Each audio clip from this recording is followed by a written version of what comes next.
genius of rock and roll.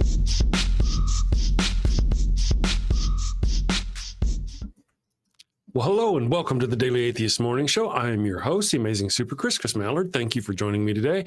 My co-host, Brian, is with me. She'll be popping in just a minute. It's Wednesday, hump day, the day of humps.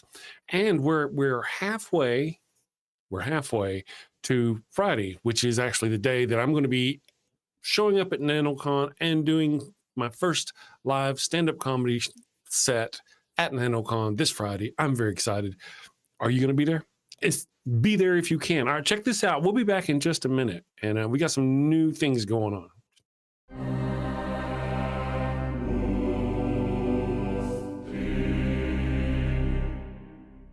Finnegan!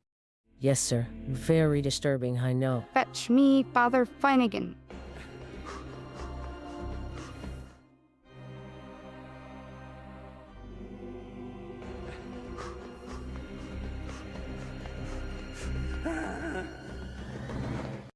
Your Highness.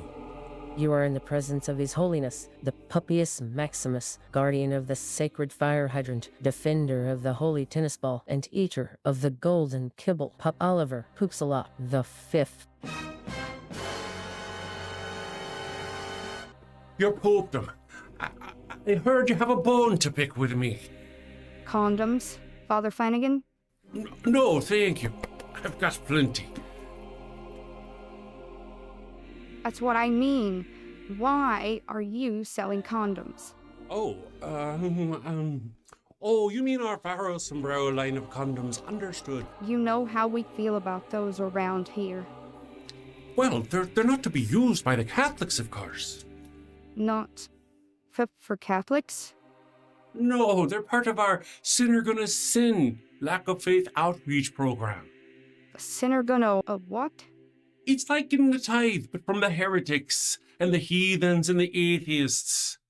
Oh, well, when you put it like that. But, Your Highness, this will reflect very poorly on the church. True. You know what this means, Flanagan? Warning label. A warning label on the box. Not for Catholics in big letters. Too subtle. Instant purgatory if used by Catholics. I like it. Divine branding.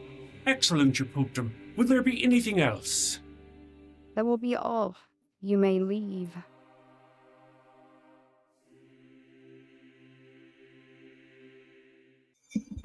All right. Good morning, everyone. Thank you all for joining us. I hope you enjoyed the pup commercial, the Pope pup.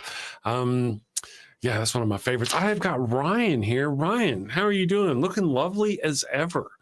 Oh, thank you. Very nice. Is that Good to see you. Is that a custom made? It is. thing? I just made it the other day. I did. Awesome. Thanks. I was showing the wife your post about that. How maybe not that one necessarily, but that you had made one.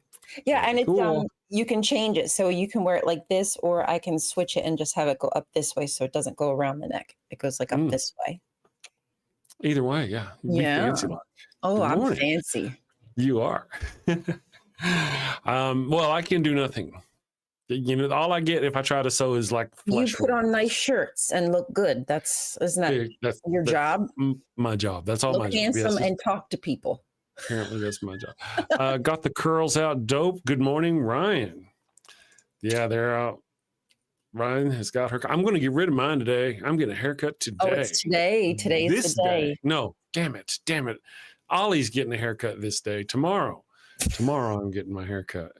One One of more ya. day. One of you getting your hairs cut.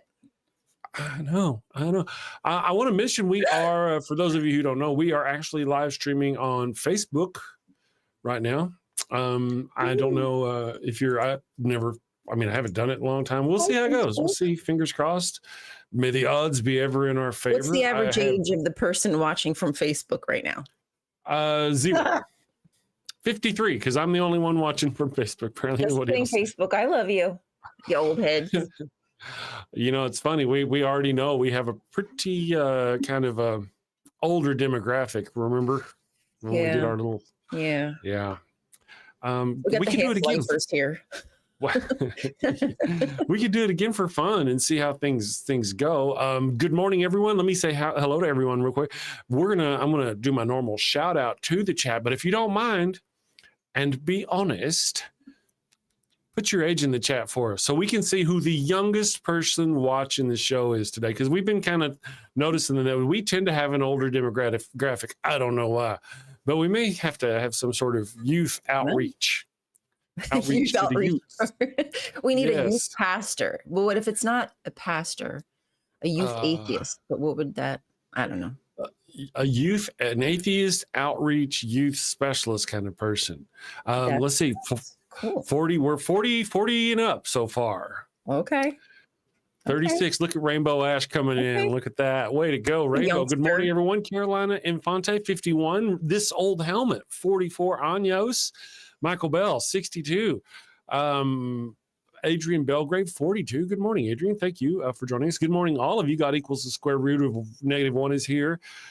Scott Duke, yeah, I'm the old demographic. Nobody wants my business but drug companies. And I know. I remember the day back in the day, me and my twin brother, whenever we talked, or chatted, we'd be like, yeah, what about this song? Or we talked about music or hell, out of video games or whatever. This last time we chatted, most of the conversation had to do with what medications we're on and what parts of our body hurts and, that sort of thing. I mean, I'm on this and this and this. And he's like, I'm on this. And I'm, I was like, damn, we getting old, aren't we? Yeah, that's how it goes. John Hudson said 3. Mm-hmm. Yeah, mentally. Hey, John. You do look young though. You're a young looker. Steve says I started as Stardust, so billions of tears old. Oh, there you go. That's poetical. That is very Brother let's see if I can do this. Brother Lavelle Describe, an atheist channel. I'm subbing right now. Well, good morning, brother. Thank you for joining us. Welcome to the damnation, my fellow burner. You probably missed we should probably maybe in a little bit play for the newbies the Altar Boys, inflatable Altar Boys commercial later. We'll get to that here. We don't play it very often, not often enough anyway. Let's see though. So far, I think Brother Lavelle is 41 years old. So our demographic does seem to be higher. I wonder if we can, how we can change that. Don't know. The youngest in the chat, I think, was 30? 33, I think, was 36. Why before Weed Bro was 33. Oh, why? Because Weed Bro. Yeah. Showing off whippersnapper. Young whippersnapper. Well, this seems to be going. I'm just checking on my Facebook stream over here. Good morning, Facebook. If you're watching, it doesn't seem. I don't know if anybody's watching. I don't know how to tell if somebody's watching. But we've grown. We've ninny bone. I hope you're there. I hope we'll just see. Basically, here's what I did. I built up a new AI, and I told it all the things I have, like the Facebook channel, the YouTube, all the things, and we come to like a plan to get all my shit together and all my ducks in a row and everything working for me at the same time. And I'm just going through a step-by-step situation. And since I already have a platform over on Facebook, which is half monetized, why not go ahead and start live streaming over there? Oh. So here we are. And we'll just see how it goes. I didn't know you could monetize Facebook. Yeah. Oh, yeah. Yeah. Oh, yeah. I guess that makes sense. Yep. Paul Rothwell Smith is here. I'm not an atheist heathen. Am I still allowed to watch? You are. Yes, absolutely. That's Ryan's she's watching face. Good morning. Yeah, nice to have you with us, Paul. Sorry, guys. You're not an atheist, but you may get some on you if you're not careful. I'm just saying. Yes, be careful. We have shots for that. Inoculate. We do. Mm-hmm. And therapists are standing by. They're not very good. No, not at all. There. We don't even pay them. I was over on, speaking of, it's nice to have people who are believers in the chat. I was over on, I was on Truth Wanted with Objectively Dan a couple of weeks ago, and he had a caller call in who's been one of their long-term antagonists, a Christian who's just been always debating and arguing with him for the longest of times. The week before he called in and I listened to his show, to their show. The week before he called in and he was like, man, I think I'm becoming an atheist. I'm not really sure. I'm getting there. I'm feeling it. It's kind of, and he was, unlike any other call, he was really kind of different, very genuine. Really? And then when I was on the call, when I was there, he called back that following week and he pretty much confirmed. He's like, man, I don't know how to feel about this. I'm an atheist now. Watching you guys, listening to your reason and all this is just, I just can't do it anymore. Wow. And I was like, man, that's awesome. You know, because the thing is a lot of times I think, like, is debating people even worth it? Like, are we really breaking through to people? But I always remember that I was somebody who would have engaged with people if somebody had just brought it to my I just wasn't in a circle of people who would give me factual information, you know? Right. So I do like to think that if these people are at least willing to engage with you, there's a possibility they might come around, even though it may have taken them some time. Yeah. You know, some people claim they're like, I'm not here to convert people. That's their thoughts, you know, not me. I'm active. That's my goal, is to actively bring people away from the faith. And I'm learning to be gentler. I used to be just really in your face, you know. I saw you pointing at something. Did somebody drop some knowledge there in the chat? Dave just said the debate isn't worth it. The discussion is. And I agree. Like, debate, you know, arguing with people. But if you can have an open, honest discussion where, you know, it might get heated, but that's where you can move the needle. I agree. Got you. And that's that's one of the things I've been learning. Just to be, you know, one of the things is, you know, we talk about debating, and I've actually kind of come around. I used to be one of those, you know, I want to debate somebody so I can get my name out there, because I was a nobody, still a nobody, but I was a really utter nobody. But then I was like, you know what? I don't want to debate people because it's not really going to do me any good. Blah, you know, it's just not going to do me any good. I'm not going to convince them. And unless they've got this big following, it doesn't matter. But now I've kind of come to the thinking, of course, I'm still to the big following thing. But if I get somebody who wants to debate me and they've got a fairly large following or Facebook group or church or whatever, I will gladly debate them. Not to convert the person, my interlocutor, but to possibly get the message out there to any of their followers. And, you know, see if I can, chink in their armor kind of situation. The fact of the matter is, Chris, at least I can admit that when I was at JW, I did have questions, but I wasn't going to openly tell people that. I wasn't going to walk around going, I have questions about my religion. That would get me in trouble. Right. But internally, if somebody can start answering the questions I really do have, it might make all the world of a difference. Yeah. Yeah. And we know going into circumstances like that, if I were to, for example, debate Ken Hovind or Ken Ham, either one of those individuals, no matter what happens, they're going to crow like they won and walk away, and they're going to talk about how they slayed the atheists, and that's fine. We're going to do the same thing.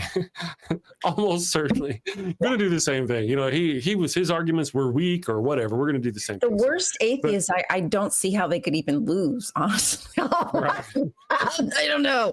That'd be a hard one to lose. Tough.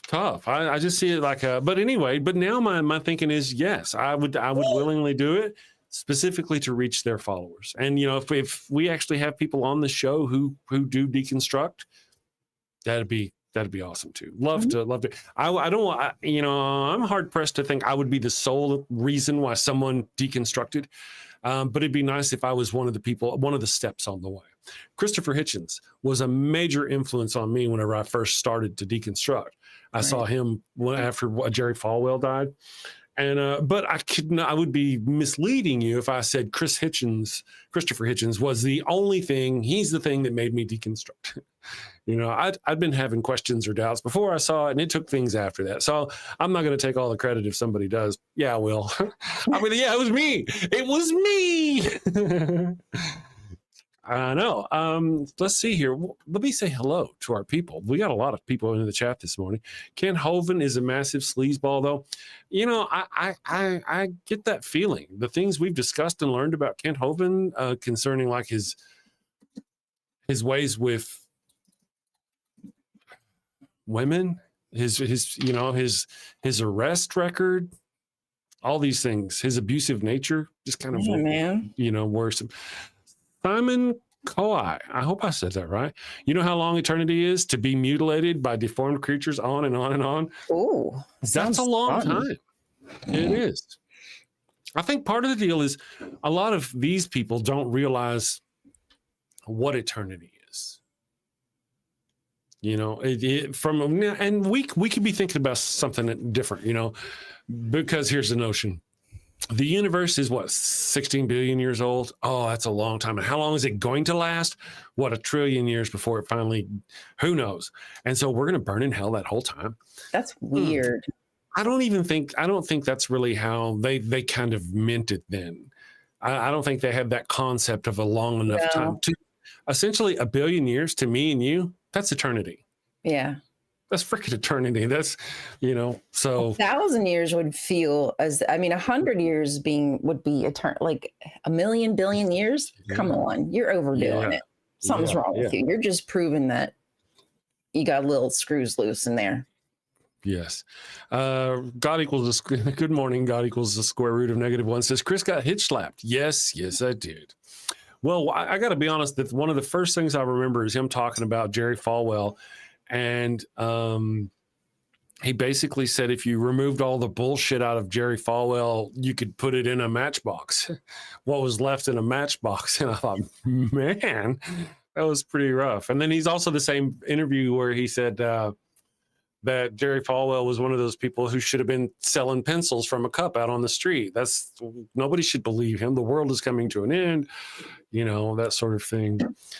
And another billion, and what's a billion years between friends? Isn't that the truth? I want to say we often get some comments. I want to thank my people in the chat today. We have the best chat. Our chat is freaking awesome. You guys are wonderful, except for that one jackass over there. But the rest of you, and you know who you are, John. I mean, you know who you are. No, you guys are wonderful. I noticed the comments from other people coming in going, man, this chat is awesome. So I just wanted to thank you, and to my moderators and all that wonderful business. So thank you. Bill's carrying the load out there, Bill. Bill, that's good. Awesome. Good morning, Bill. Thank you for joining us. Bill's taking his bows. I don't think we pay him enough. Nah, have to fundraise. Yes. And Raven Lunatic. Yeah. Good morning, Raven Lunatic. Good afternoon. Hope you're doing well. John the Heretic is here this morning. Goodness, a lot of people. So we have NanoCon coming up it's going to start in 2 days. 2 days. Anybody else? Anybody who, maybe we can do this. I remember Durante, and they're really good at this. If you're going to NanoCon, give us a thumbs up in the chat. I too will give a thumbs up over here in the chat. Hey, there's somebody watching, Ann Benedictson. Good morning, Ann, over there on YouTube. Our Facebook. We just started streaming to Facebook, so pardon me if it's hard for me to keep up with the chat. So what was I doing? I was doing something really cool. I was going to put a thumbs up in the thing for those of us who are going to, if I know how to. So I'm kind of excited, though. If you're going to NanoCon, we're going to have some wonderful panels. I mean, they're just going to be fantastic. They're going to have a content creator panel with a godless engineer and several other. I'm going to put that thumbs up, baby. There we go. There you go. Misinterpretations is going to be there. I believe she's traveling today.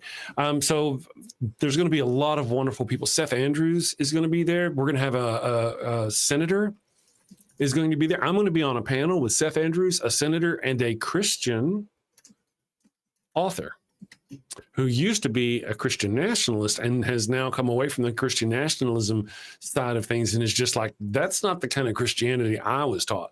And our panel is going to be about Christian nationalism and fighting against it. So that's what we're going to be on. John and, let's see, I believe the skeptic, the other John, godless engineer. There's quite a few people are going to be on the other panel about content creation. We're going to have Arden Hart. I reached out to Arden Hart to see if she could come on the show and talk about NanoCon. She told me to piss off. No, that's not what she said. I bet she did. It's like, how'd you get my email address? She's like, who the gave you my address? Right. You can't circumvent the restraining order by sending me an email. No, but it was really, and this is kind of good, it was really too late. I see some thumbs up there from people who are going to make it to the NanoCon. That's fantastic. She did reply, though, and said that, she had other things going on, very busy, but she'd love to come on the show, maybe after. So I'm going to hit her up after NanoCon, because we're all busy. It was really too late, though, to hit anybody up this week. We're not even going to be streaming Friday because I'm going to be on the road. Yeah. So, yep. Too hip to hop. Good morning. How are you doing? Odin or Woden, his original name, will wins hands down. Usually, that's how I say it. Like Wednesday, sometimes you'll catch me say Woden's Day. Mm-hmm. Because I'm cool that way. I'm a nerd kind of cool. Robin Webster is here. Good morning, Robin. It was so nice to see you and get my custom Robin hugs. I'll tell you a little story, right? Robin, while I'm there, I'm the master of ceremonies. I'm trying to help people out, but I'm also, getting my speakers up and who's next and who's ready. And I was already brain pan hot. And Robin, I walked over to Robin, and she's like, "Can you get me a chair from over there?" And it was like a folding chair. I'm like, "Sure, I'll go get that." So I kind of skid her over there, and I grab the chair. And halfway back to Robin, I realized that my speaker, the current speaker, is done. And it's time for me to be up on the stage. I kind of run over to throw her folding chair over in the dirt here, and I run up to the stage. I'm sorry, Robin. I'm sorry for throwing your chair in the dirt. Oopies. Yes, it was. I know it was an adventure. Let me check our poll. We've got 2 polls going. Let's see. We have 7% of the people who are watching the stream who have voted claim to be newbies. Is this your first time seeing the damn show live? They say yes. Oh my God, what the hell? The coming in first place though, that's a lot of repeat offenders. No, the hell indeed are currently winning. I want to see what's going on over on Facebook. And it's there. All right, I'm just making sure we got Facebook going. It seems to be going. I'm going to work on it and see how it happens. Soot Kettle is here. Good morning, Soot Kettle. Robin Webster. No, it wasn't your fault, Robin. That's what I was supposed to be doing. I should have been paying attention. I should have said no. No, lady, go get your own damn chair. That's what I should have said. Christianity was forced upon all Europeans in the 1,000 years after the death cult leader roamed the Middle East. That's not wrong. That's kind of I don't think it was that long, more like 600 years, something like that. Was it that? I don't know. But anyway, I get your point. There's lots of forced Christianity. That's how they do their thing. The entire point of most of these religions is that it even tells you Abraham, the leader of the religion, said, "Go take somebody else's land." It was the opening of the book. It was his first thing. He's like, "Oh, the Lord told me to go take your land." He started taking other people's lands. He started giving other people's lands away to Lot and other people. And then God came and told him, he said, all the land, even the land you just gave to Lot, is yours. So it just kind of, wherever your neurosyphilis drives you, I guess. Let me see here. Christianity was forced. Okay, hell is a place in Norway. So yes, hell is real, but the TripAdvisor in the Bible doesn't mention it. Very true. I think that's a good point. Let me check we do have another poll today. And the poll of the day is related to the show. Odin or Yahweh, who wins in a fight? I'm biased. I think obviously Odin would win in a fight. But the options were Yahweh wins when Odin stops for a mead break. Let me share this with you guys. All right, and then can I make that bigger, more grande for y'all? Let's see what I can do. Boop, boop. Boop, boop, boop, boop, boop, boop, boop. Awesome sauce. Mi burrito está no bueno. All right, so there we go. It is coming in first place, though. Odin wins. Yahweh was too busy smiting his own. Now, if you're familiar with the Bible, God spends a lot of time smiting his own. Just beating and whipping his own people. He sit here and I can't tell you how many times he gives his people into slavery for decades at a time. You would think it's literally generations at a time. Decades. He is, and it's what a horrific God. And he gave them unto these people because they weren't doing what he wanted them to do. Well, those other people were shit people that weren't even God's people.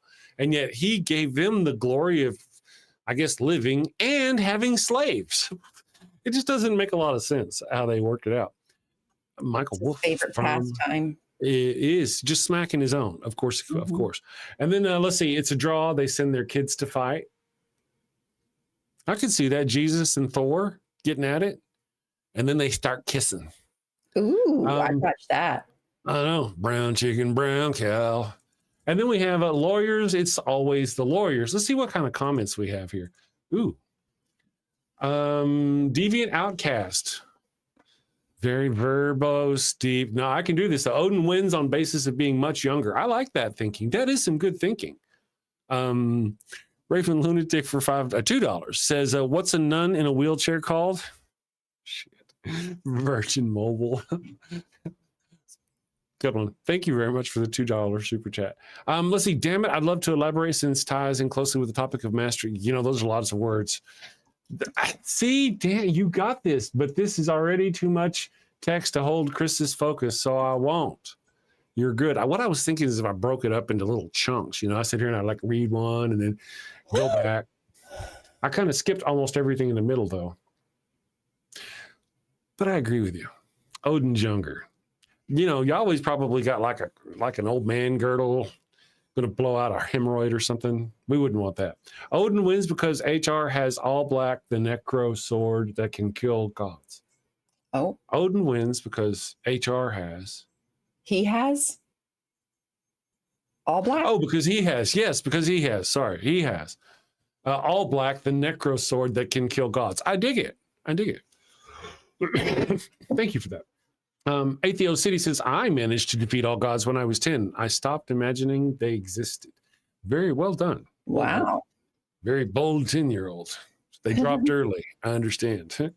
And John Hudson's dropped late. He just got his second set of testicles, just a few months ago. Poor guy.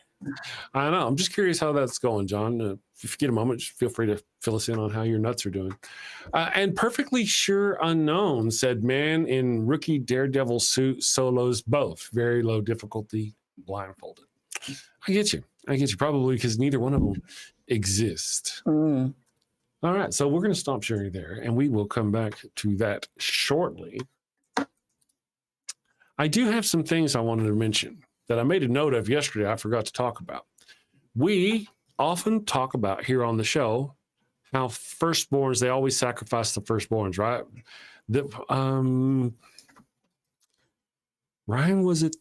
I don't remember what scripture it was, but it was somewhere in there. It talked about how don't give your firstborn sons to Moloch, right?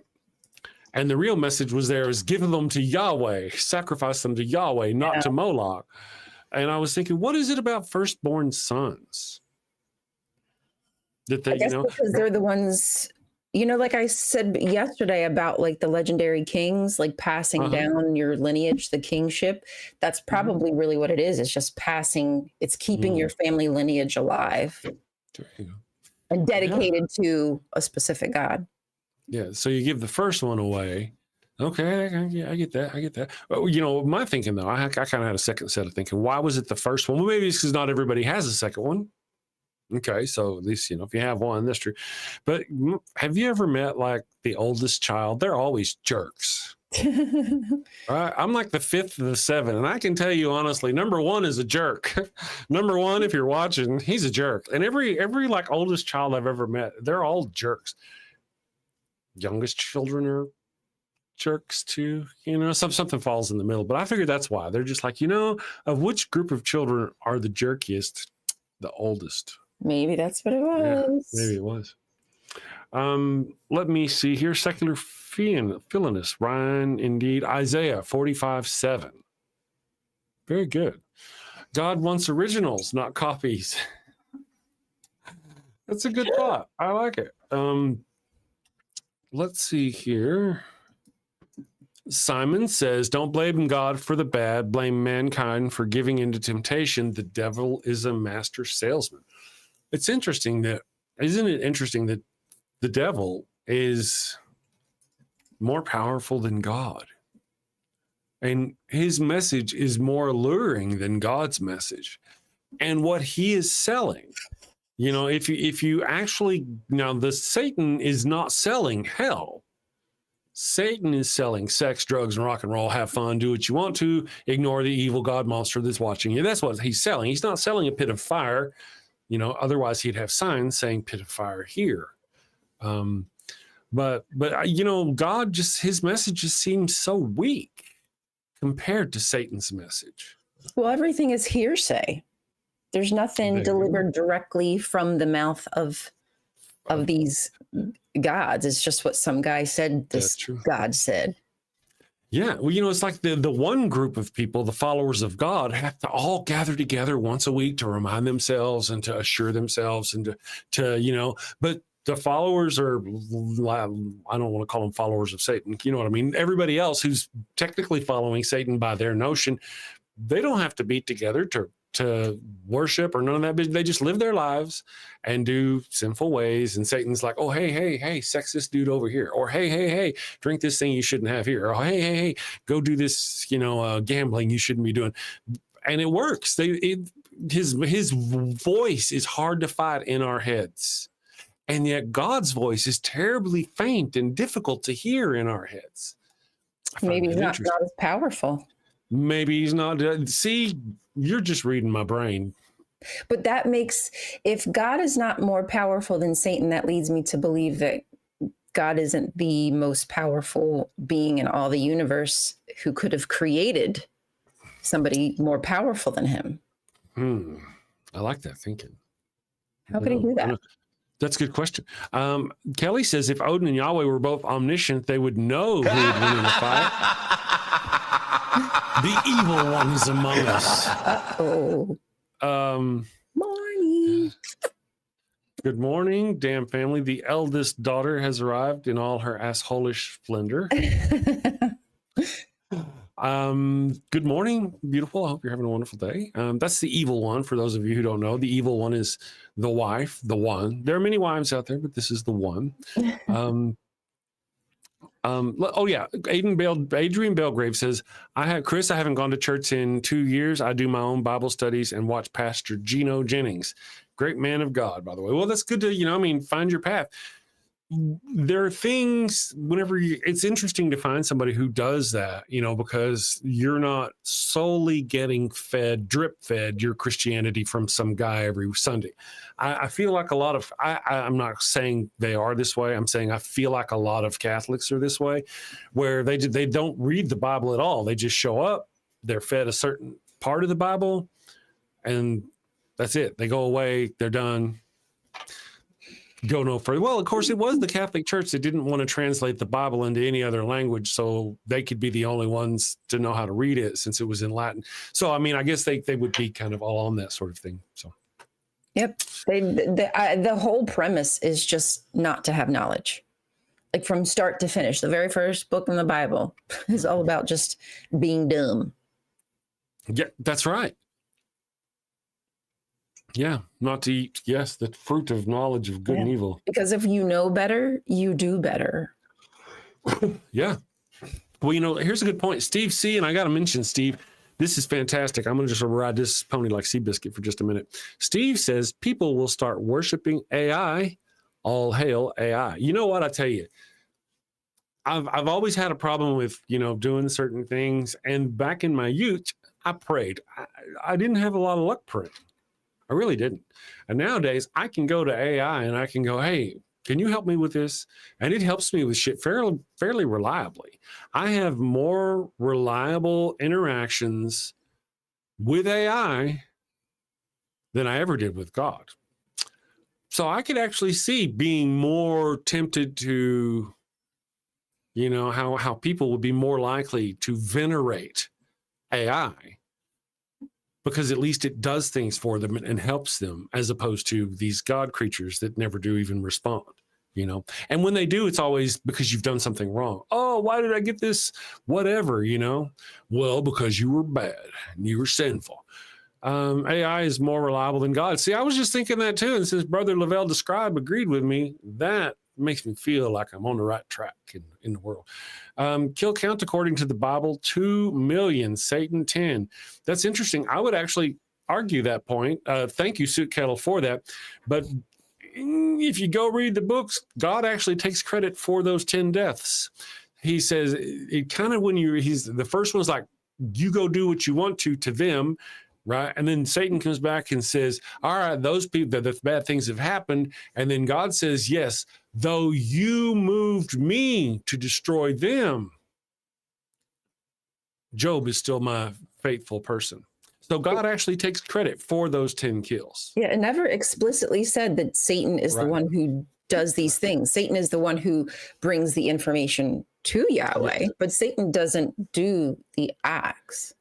And it seems to me the way I would get it is if let's just push it in our mind here. Satan walks down to Job's properties in his situation, and he goes, that over there, let's get rid of that. And God goes, okay, smash, kill those servants over there. God kills those servants over there. Satan doesn't kill them. God kills them. But God does tell Satan, okay, go do what you want to him. And so he gives him permission to do what he wants to, but whenever he actually gets down there to swing the club, it's God swinging the club, not Satan. Satan's just the one picking out, going, all right, well, I guess if you kill those people over there, that would really hurt Job's feelings. He wouldn't like you anymore. And God's like, smash, smash, smash, smash. So God's a lot like the Incredible Hulk. Yeah, God's the one who does all the immoral stuff. Satan's the one who is, technically that word allegedly means something more like prosecutor, not necessarily adversary. Oh, yeah. It could be adversary, but it's really somebody who works alongside Yahweh because he comes in with the sons of God. So Yahweh is a son of God. Satan is a son of God. So all of the divine court come in front of Yahweh because they're doing a job together. They're not working against each other. Right. This is side by side taking care of business. So it's not Satan's fault. It's not. I would agree. It's not Satan's fault. Raven Lunatic says, my partner, thank you for the $5 super chat, Raven. It says, my partner and I accidentally got pregnant and we decided to name him No Pun.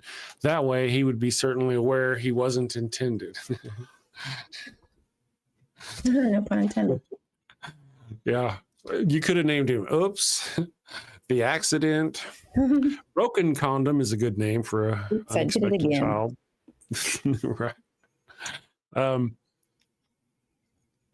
Or you could name him 3% because condoms are supposed to be 97% effective. So 3%. Call him 3. 3 of 9. Yes, there you go. Simon, Satan hates us, his demons hate us. I don't know about that. Where do you get that? If anything, I would think God hates us. God actually tells us. He expresses his disgust for humans on more than one occasion. Yeah. Have you not read the Bible, Simon? But this is again somebody spouting what they've been taught. That's true. Somebody who's not read the Bible for themselves would believe this kind of thing and probably have had white dudes up on a pulpit shoving stuff down their throat for all their lives. Yeah. And have not thought to question.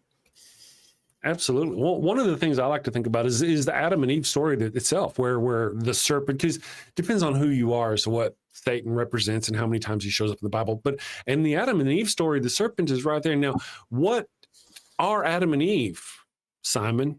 In the Adam and Eve story, they have no choice.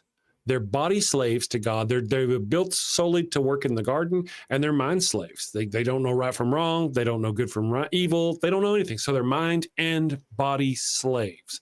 It's like you rocked up and you found somebody being literally enslaved by a creature. And what does Satan do? He never lied to Eve, even in God's own book. He comes up and he tells them, hey, you could be free if you do this. And they do it, and they're free. And so Satan's actually the good guy in this story.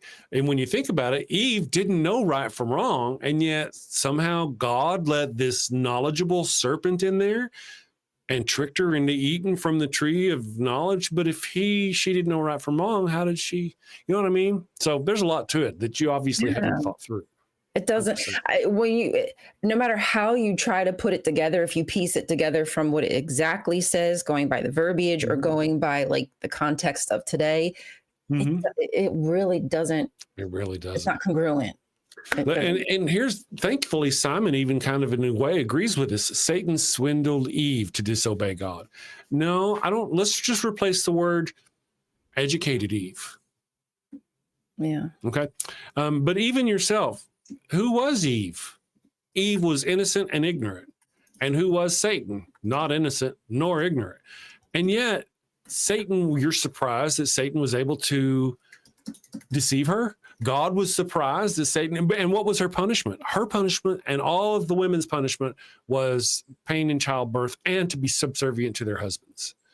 That's a hell of a punishment for just choosing to eat a fruit, looking for knowledge, being tricked by a serpent that was clearly knowledgeable, where you had, it's really a setup. When a woman was thrown under the God bus, and the serpent tried to save him. Even Adam didn't help. Whenever God comes along, rocks up and like, what's going on here? Adam's like, oh shit, I didn't do it. I didn't do it. She made me eat from the tree. All of them just threw Eve right under the bus. You worship And really weird God. Adam even admittedly, she wasn't even, I don't know that Adam said that, but admittedly, she wasn't even there when God gave the instructions That's true. to Adam. So we don't even know. We have no idea what instructions Eve was given and by whom. That's right. She was not there. And now Simon says Satan was a perfect angel kicked out of heaven. There, you're even you're steel manning my argument here. Satan, so Eve was supposed to intellectually defend herself from this perfect, what'd you call it? Perfect angel? A God. How am I supposed to defend myself from a God? Come on, be serious. Even now, with knowledge of good and evil, we fail that test according to your measure all the time. Why would anybody expect Eve to, and then to punish her so much, so harshly for all eternity? In the next chapter, Cain literally kills his brother for the love of God. He wasn't tricked by the serpent. He did it out of jealousy. And God rewarded Cain, because Cain has a penis, with all the best rewards in heaven. Why didn't Cain get pain in childbirth and all this other business? Imagine that, where it's like, oh, I don't want to come, it hurts. Or shoot blanks, Yes. like maybe his or limp dick, something. Yes. We got a lot of sex. Did you know we got some sex from Deviant Outcast? Hey, I love Deviant Outcast sex. Deviant Outcast says, OT God promises Noah to never again destroy all of humanity. New Testament, Armageddon. Right? Interesting. Right, huh? Oh my gosh. It's so funny, but that's just one of those blatant things that just doesn't align. I never realized that before. I never did. I knew the first part and I knew the second part. I just never put those two together. Never really put it together. Yeah, I know. What a liar God is. Who was that? Who said that? What heathen individual said that? I'm going to give you credit for. Oh, that was Deviant Outcast. Thank you, Deviant Outcast, for pointing out. Yes. Another example of God's lies. Thank you. The God followers' lies, the God botherers' lies. Let's see. Simply Secular Dave, snake jazz. I get it. Sing along if you know the words. Raven Lunatic, when Satan realized he couldn't make everyone suffer and be everywhere all the time, he created mother and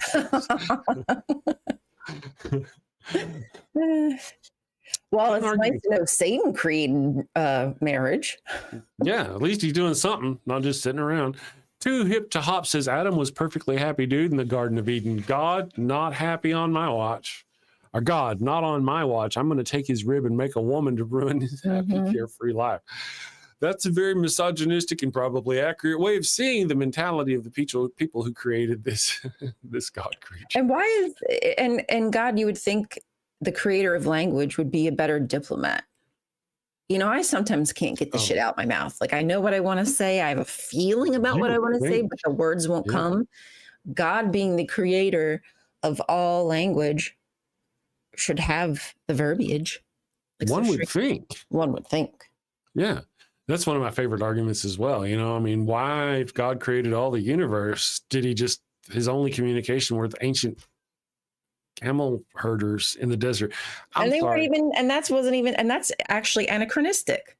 I was fixing to say that. I'm sorry. They didn't actually have camels. Yeah. That's one of those things that, like, I learned. I remember one of the first things I learned that there was no camels. And I was like, are you effing kidding? Right.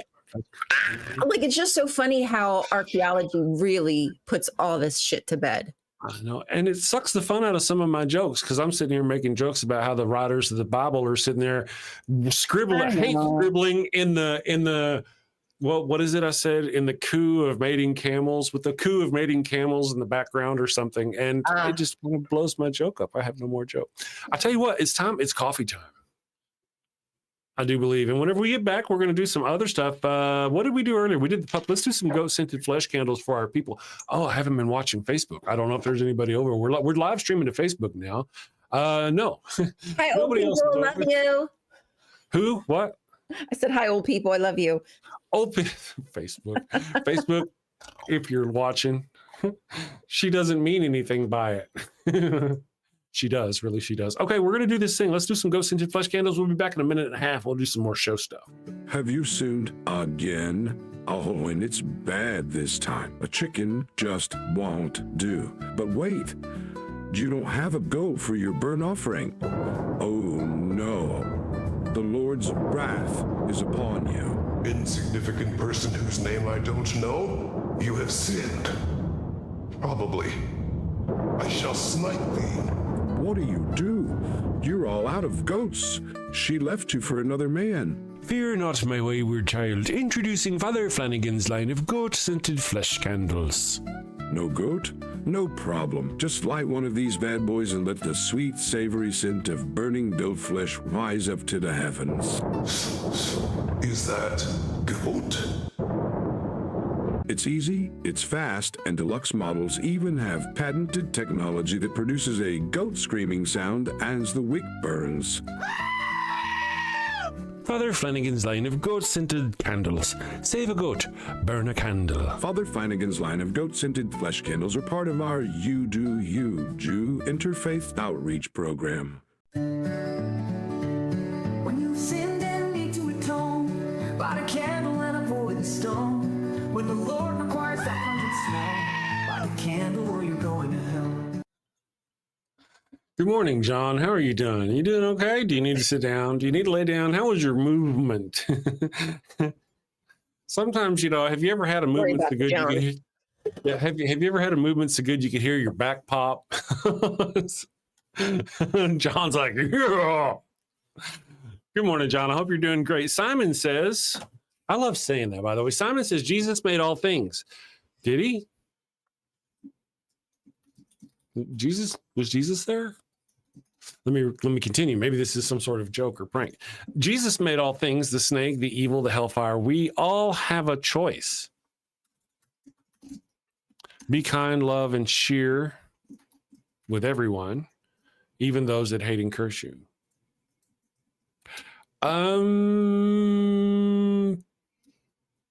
Yeah.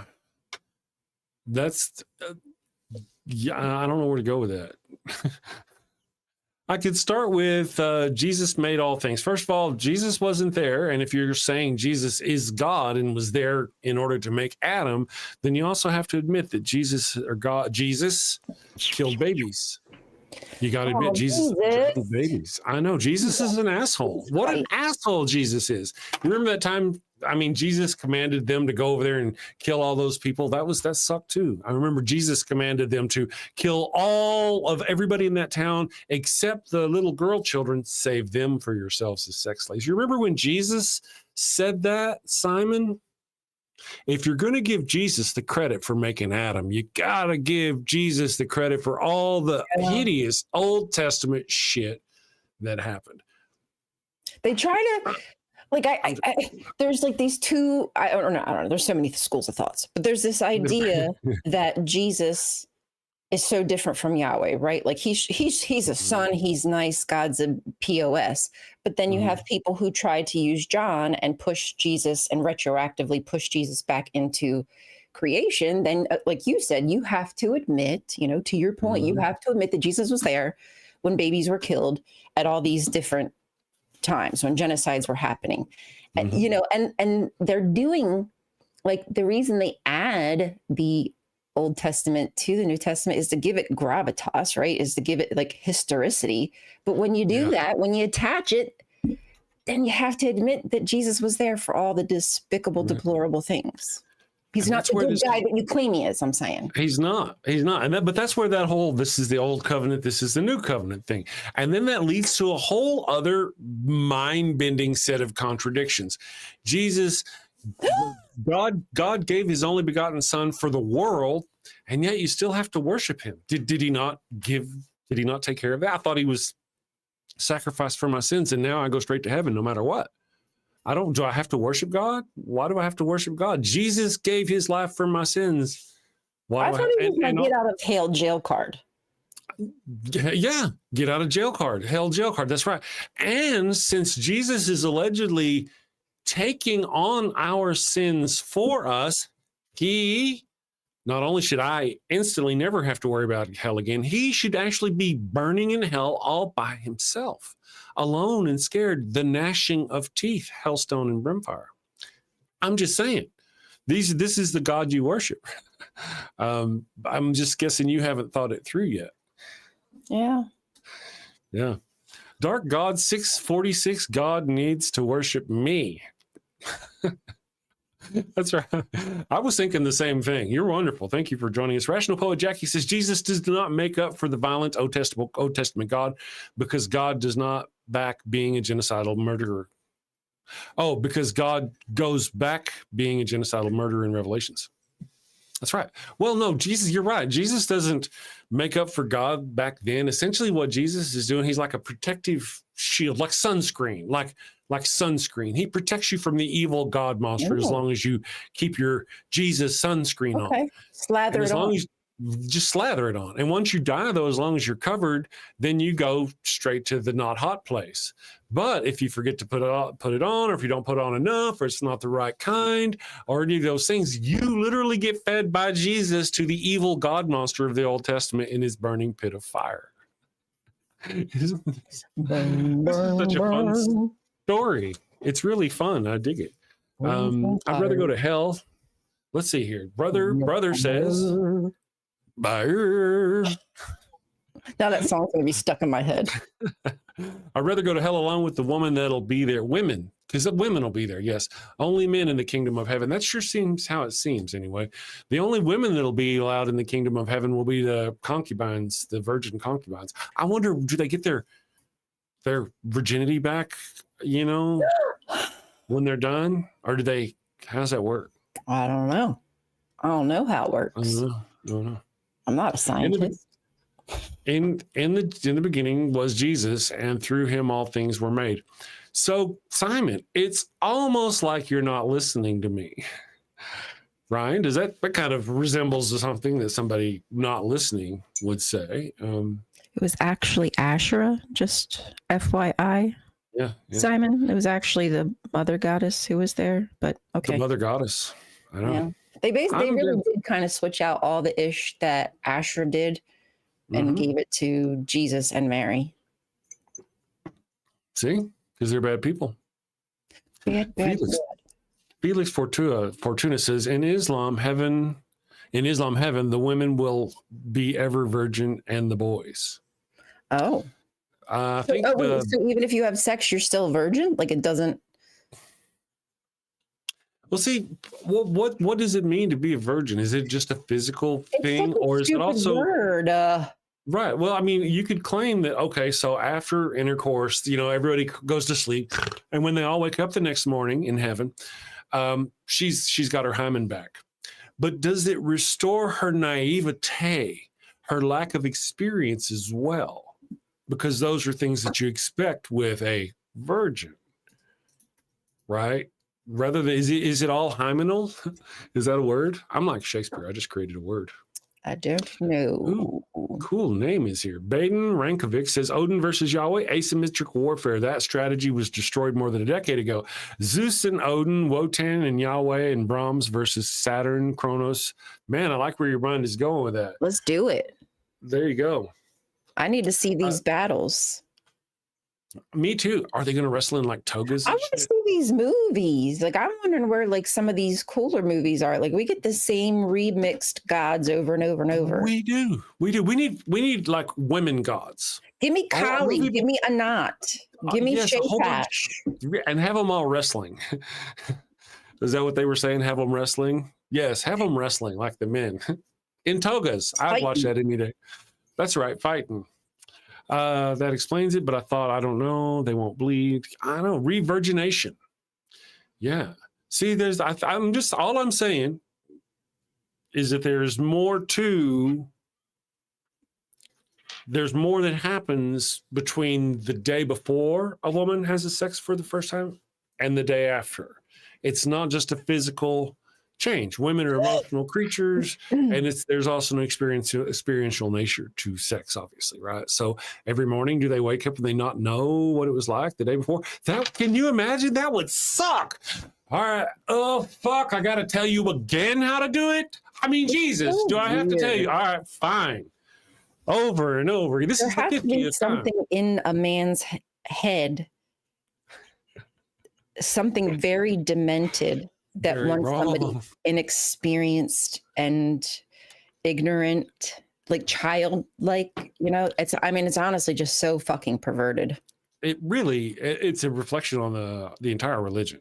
Yeah, it is. I don't want to whittle it all down to that one thing, or like the grossing out of blood, but there's just some things where I'm like, you're fucking stupid. Like I won't cater to that. That I will fucking tell you, you're a piece of shit. That's right. There have got to be some lines that you don't cross. Mm-hmm. And apparently there are a lot of people out there who either don't mind or they were indoctrinated to the point to where they just don't think about it. Mm-hmm. These things. I specifically want to talk about Islam in that case because of the circumstances between Muhammad and Aisha.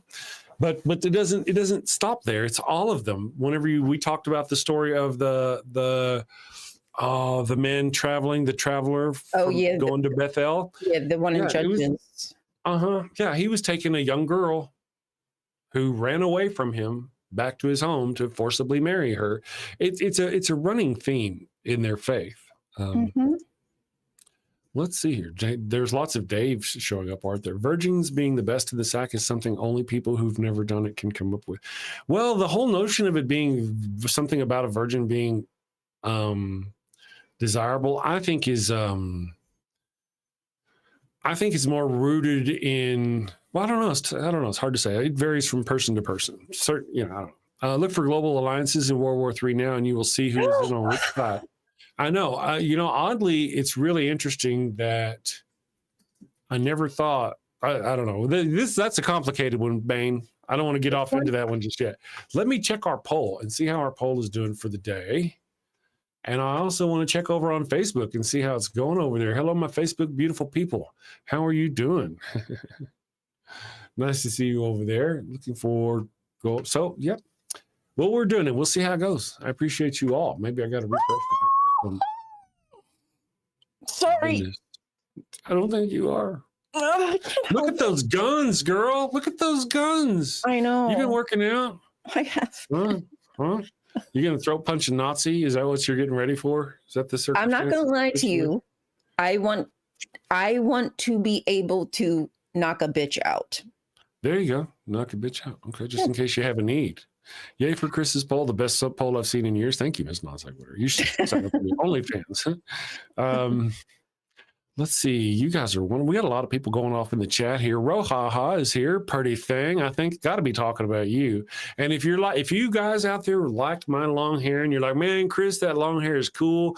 Read it. Just soak it up today and tomorrow because it's gone come Friday. It actually looks pretty good now. Mm-hmm. What the hell? I don't know.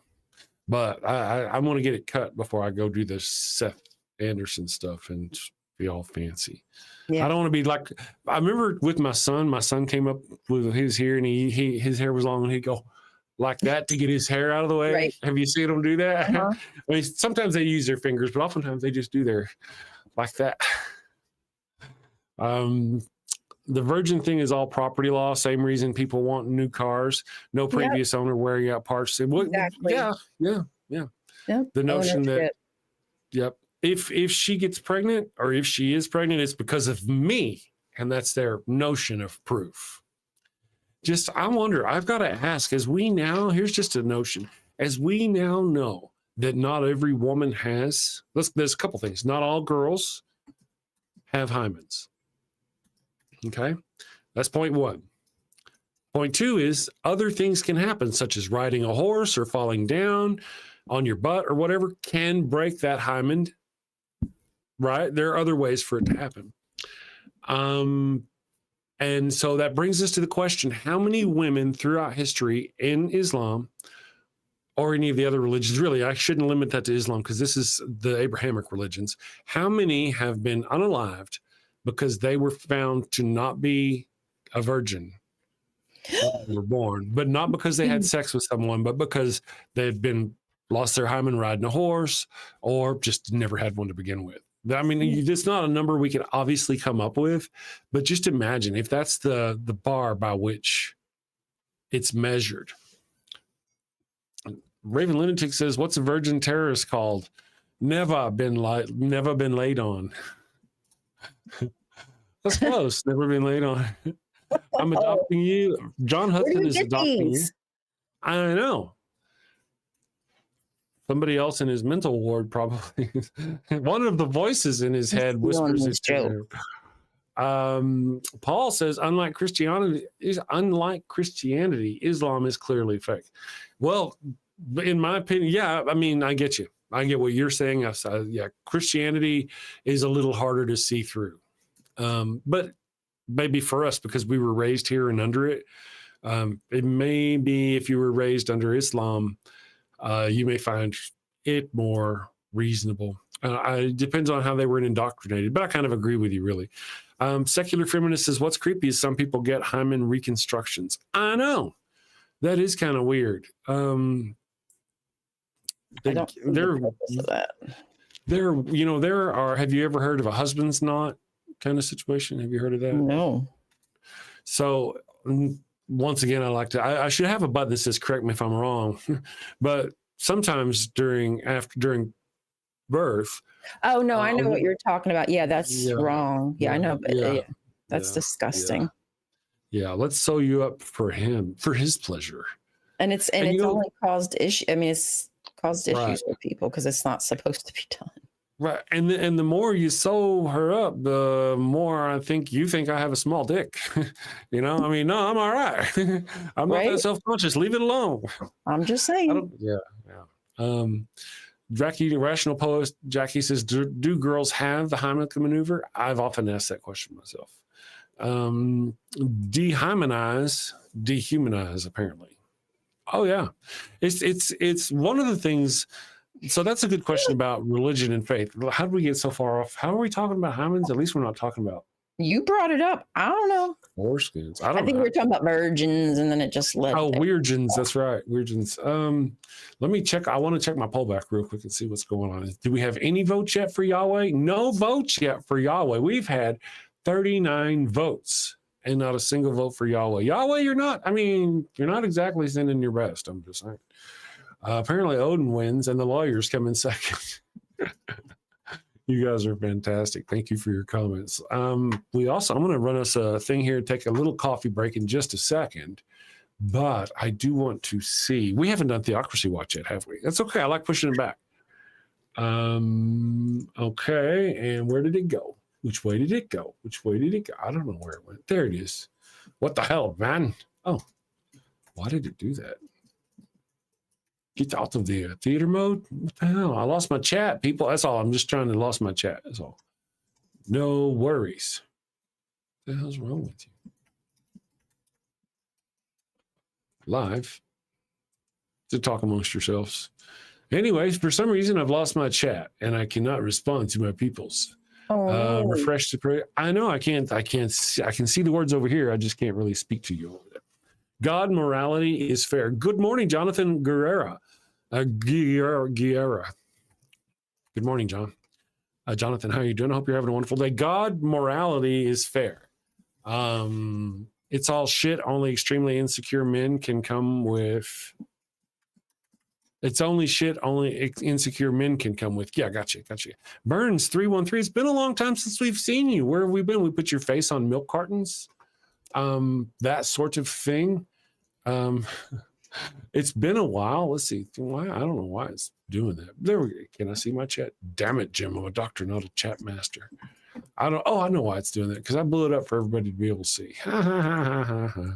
Okay. I'm a smart man. There we go. There's my chat. I can see my chat. Robert Madewell. Good morning, Robert. I hope you're doing well. Theoretically, Greg S. Fair is just perspective. I want to check on our deal over here. Yes, that's where I was going, actually, was to check that poll. Where the hell's my poll? Okay, 48% of the people. Damn it. I'm all fucked up. Damn it, Jim. Okay. So here's what we're going to do. I'm going to take a tiny break. We're just going to do a quick Altar Boys commercial, 30 seconds. We'll be right back. And whenever we get back, we're going to do Theocracy Watch. We're going to do this Altar Boys commercial for those newbies out there who have not yet been traumatized by the show. Is our humble parish tired of constant litigation? Drained by bloodthirsty lawyers sucking the collection plates dry? Well, no more threats of jail time and public humiliation. Try Father Flanagan's line of inflatable altar boys. Cute little fellas, eyes and mouth wide with surprise, complete with lifelike tears. Father Flanagan's line of inflatable altar boys, coming to a Walmart near you. All right, and we are back. Ryan is over there preparing the Theocracy Watch. She's doing the prayers and burning the incense and all the things that she has to do to get ready for Theocracy Watch. She'll be with us en moment, s'il vous plaît. Michael Wolf says the God's morality is irrelevant. That's the whole deal. I saw what you were saying there, individual. Oh, Smee, not you, says, so we have an undisputed champion. Chimosh, good morning, Smee, not you. Nice to meet you. I don't recognize your name. Man, I lost where your guy was. Jonathan Guerrero says God's morality is fair. I don't know that I've seen a more either willfully naive or dishonest, either one, post in quite a while. Have you not read your Bible? God's morality is anything but fair. There she is. All I did was let them know you were off doing your prayers and burning the incense and sacrificing probably like a chicken or something in preparation for the Theocracy Watch, which we are going to enjoy now. Here we go. You're tuned into the Atheist Morning Show on the DAN Network. And this is Theocracy Watch. The self-proclaimed Party of Family Values just committed millions of your dollars to keep sex trafficking secrets under lock and key. Good morning, fellow heretics. This is Theocracy Watch, the segment that uncovers how faith-first politics mask the Christian nationalist agenda underneath. House Speaker and self-styled family values crusader Mike Johnson promised transparency. Put everything out there and let the people decide, he said last week about the dossier from Epstein. 7 days later, he adjourned the House a day early, sending lawmakers home until September 2nd and blocking a bipartisan resolution to release the remaining Jeffrey Epstein files. A bipartisan Massey-Khanna resolution would have forced the DOJ to turn over every record within 30 days. But Johnson froze the Rules Committee. No rule, no vote, 5 weeks recess. And taxpayers now absorb about $3 million every idle day while that vote and must-pass spending bill sits in limbo, edging toward an October 1st shutdown. The move split his caucus. Thomas Massey waved a binder marked Epstein Files Phase 2 and said Americans deserve the whole truth. MTG warned that dangling bits of red meat won't satisfy the base. And Kash Patel jeered, put on your big boy pants and name the pedophiles. Ron DeSantis added, just release it. Massey has started a discharge petition and with 218 signatures, including Democrats, that would force a vote the day the House returns. Johnson built a second firewall. On July 22nd, the oversight panel approved a subpoena for Ghislaine Maxwell, but serving it still requires the speaker's sign-off. And meanwhile, the DOJ jumped ahead, and Deputy AG Blanche, a former Trump lawyer from his hush money case, scheduled his own private interview with Maxwell. And I'm sure that's not a conflict of interest whatsoever. Department's number 2 rushes in before Congress. It looks less like a fact-finding mission and more like this is damage control. Survivors want light, not secrecy. Attorney Sigrid McCall says that Maxwell's testimony is the only way the public sees who's enabled this trafficking empire. I concur. So remember this moment, y'all. The party that wraps itself in scripture just put 5 weeks of your payroll dollars on ice to keep a child sex trafficking secret sealed. They quote the Bible, then pull the plug. They preach family values and then protect the predator's Rolodex. taxpayers will be the one on the hook for millions of dollars while the house stays dark. Well, soon we'll find out whether Congress will choose daylight or another season of darkness, and whether the pew-thumping politicians finally admit that their gospel was never about children at all, but about shielding the powerful, the chosen, and cashing in the tithe. So until next time, stay curious. This is Theocracy Watch. Dun, dun, dun. Yeah, this right here, you know, we've talked about Donald Trump being corrupt. Everybody's talked about that. This exposes who is corrupt with him.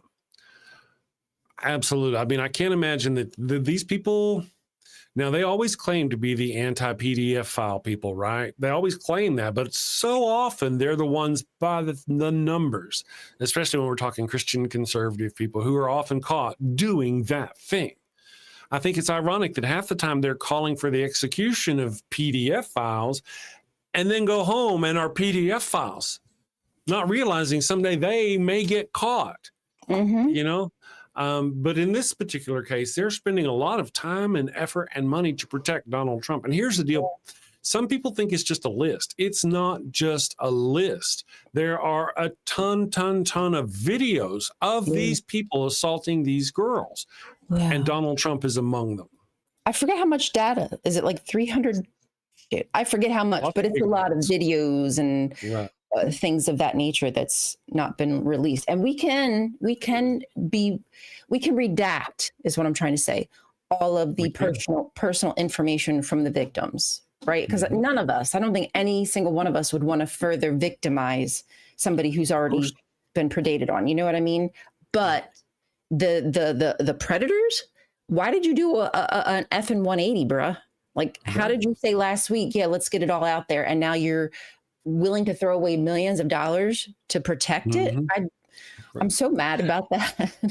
And this notion that they can't release the videos because they want to protect the victims. You know, I have DaVinci Resolve on my computer, and it's easy to literally tell DaVinci Resolve, I've got a video here, take this person and blur out everything about them completely. And it'll track them back and forth and follow that person. It doesn't take a lot of effort, to where if they wanted to, they could protect the victim while still showing who the perpetrator was. And even if they didn't do that, even if they did it old school ways, they could take a snap, just pause the video, take a snap screenshot in the middle of it, black out the victim, and now all you need is a photograph. I mean, I saw an undercover video of Pam Bondi talking about how the reason why it's taking so long is because there's thousands of hours of video, and it's hard to get FBI agents to sit through that much child, assault Hard to do their material. job? Huh? Well, yeah, some jobs are emotionally. Well, no, I know that, but it is your job, though, correct? And you have people to do that job, correct? That's true. That's true. But some of those people, just like you could expect, go, listen, this is too much. I don't need to be doing this. Okay, then you have people tap in and tap out. I'm pretty sure we work around this kind of shit. Yes, absolutely. And I would actually think, based on what we know about their demographic, I don't think it would be hard for them to find somebody willing to go through those videos. There's probably people lining up over there with their MAGA hats going, you know what, I'll go through those videos for you. I just need a box of Kleenexes. You know what I mean? Unknown variable. Good morning. Unknown variable. Thank you for joining us. Jonathan, the heretic, how shameful our leaders won't even protect children. I know. And the longer it goes on and the more hardcore they are. Look, so we were talking about Ghislaine Maxwell. Well, they're going to meet with her ahead of time. They're going to either threaten her or bribe her. They've already talked about it. That was part of you mentioned it yourself. I think you mentioned it yourself. Yeah. Nothing suspicious about that. They're going to meet her, and you watch. She may come out of there going, you know what? There was nothing. I'm innocent. Trump is innocent, and we all just need to drop it. And then, she all of a sudden lives in a mansion over there on the other side of town with $100 million in her bank, because why not? Donald Trump's got billions of dollars. He just bought $1 billion worth of cryptocurrency. I don't think it would take a lot to buy off Ghislaine Maxwell. And it sure looks like they're trying. I'm very curious. Curious. Is she going to squeal, or going to be paid off or let go? I hate to say this. Yeah, I don't know. What's she going to do? Is she going to be truthful and honest? Go, hey, this is what really happened, and stand up? Now, this is a woman who helped a man run a PDF file ring and traffic hundreds of little girls. So I don't really want to count on her, the good I don't person hold in much her. value. Yeah. So, but in fact, the more she turns for them, the more telling it will be. True. You know, we'll know. I think, yeah, we'll know. I think we'll see what happens. I am excited, but thank you for that, bringing us the Theocracy Watch. I appreciate it. Burns 313, no daddy to have daddy issues, but mommy issues is subjective. Yeah, I guess that's up to you. John Hudson, I am sure if they went for that purpose, they wouldn't let their photos be taken. There's a lot. Well, no, they would wear masks. I'm not sure what's going on. Now, we were talking earlier about the Jesus and all that business, and I noticed that whoever it was, are you still there, Simon, or did you leave? Just kind of curious.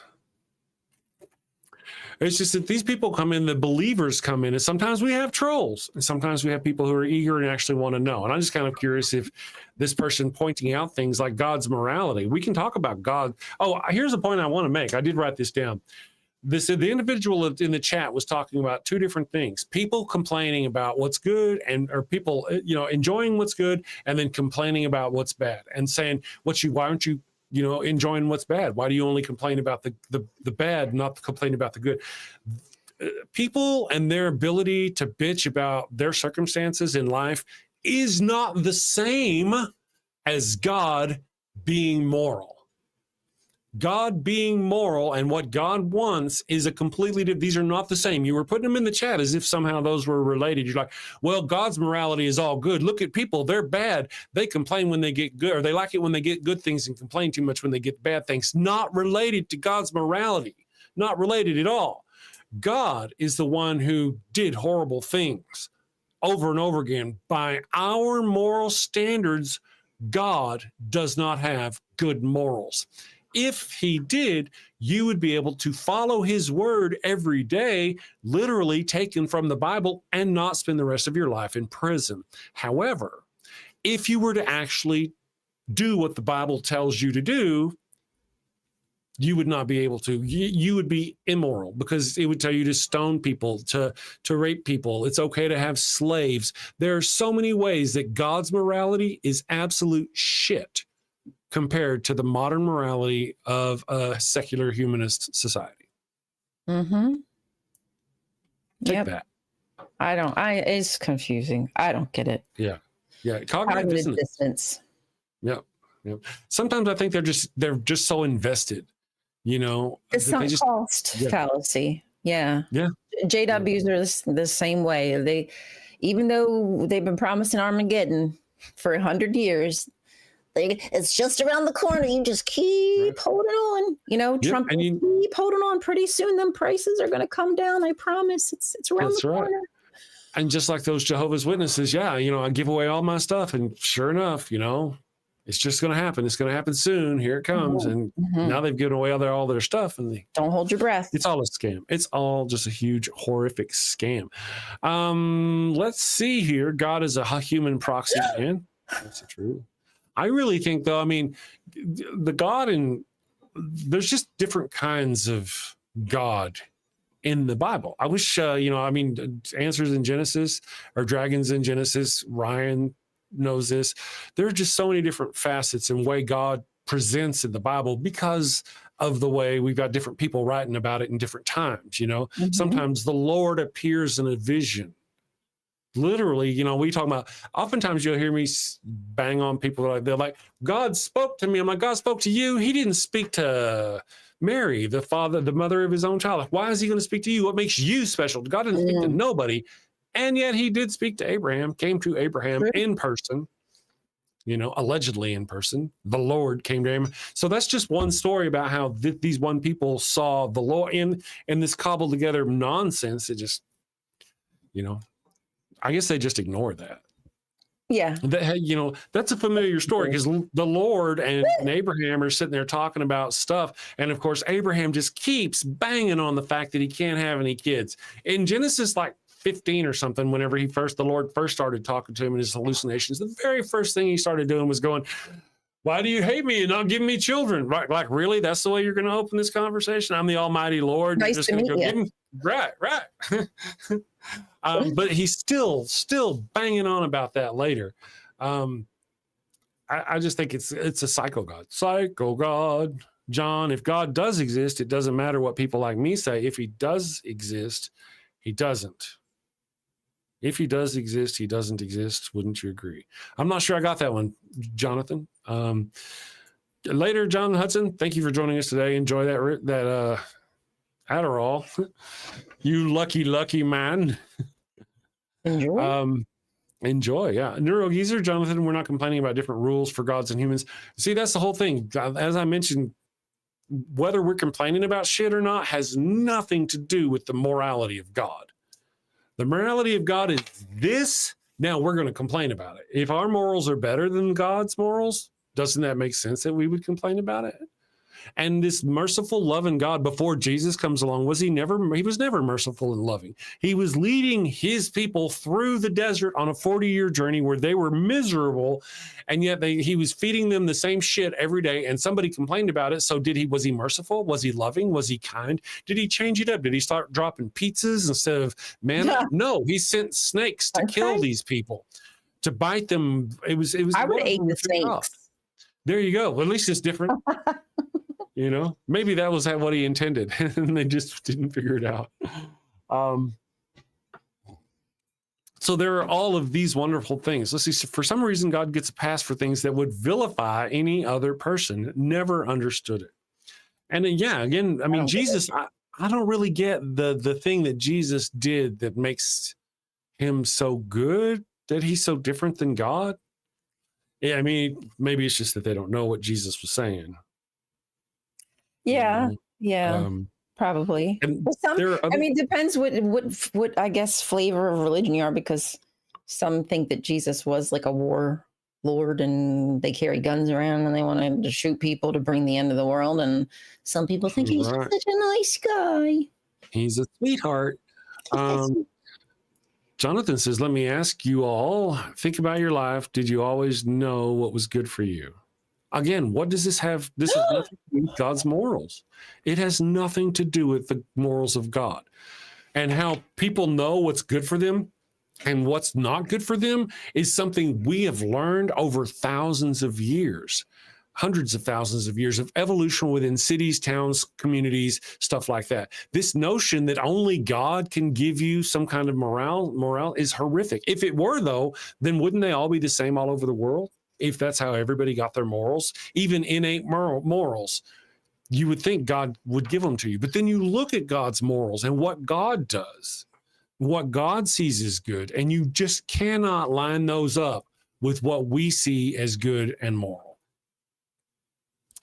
But you just continuously ignore. Well, you want to blame us for God's lack of morality because God's morals are shit, and we bitch about it. You want to blame us, and that's just not right. That's literally what's happening here in the chat. Stop, think about it, stop, drop, and roll. That's what you're doing.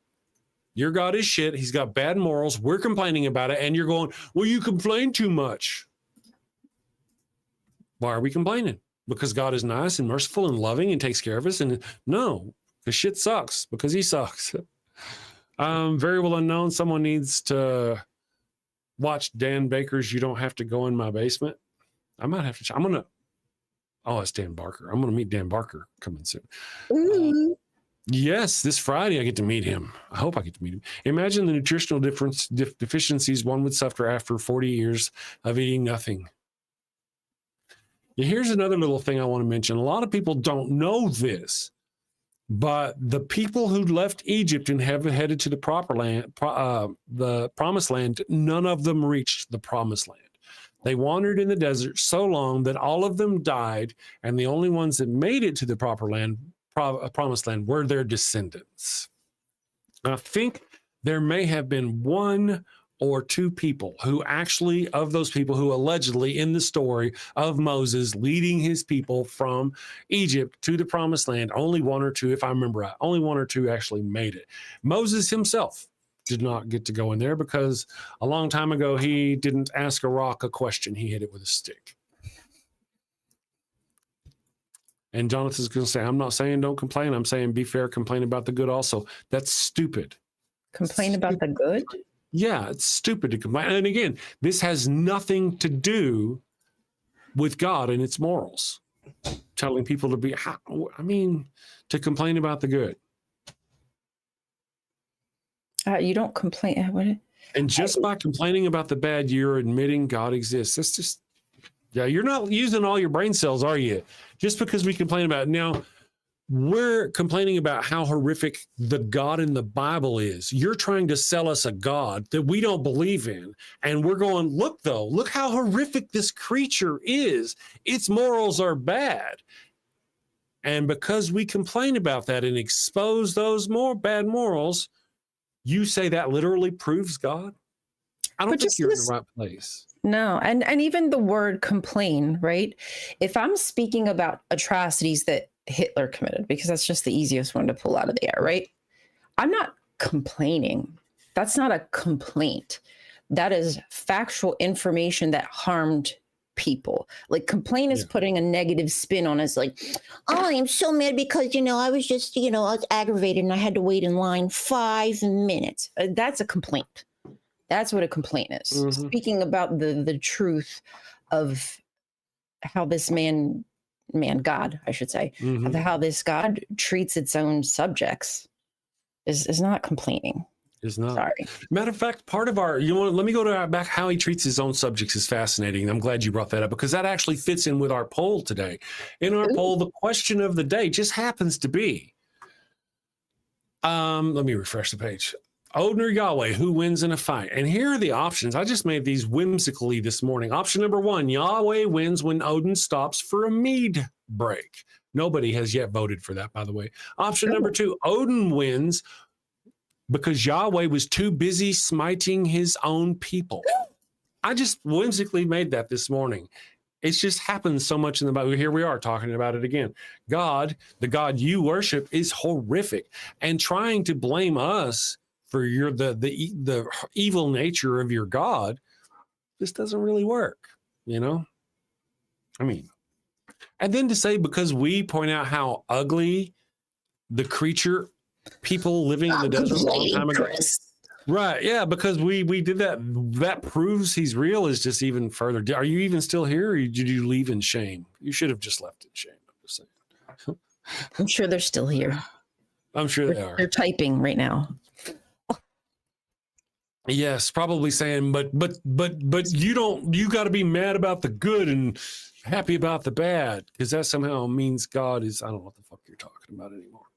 Anyway, let's do a thing here. I want to go warm up my coffee and take a minute of a break and kind of find my center after dealing with this.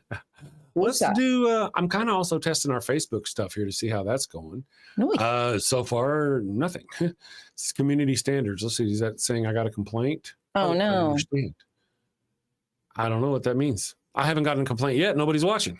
Ain't nobody care.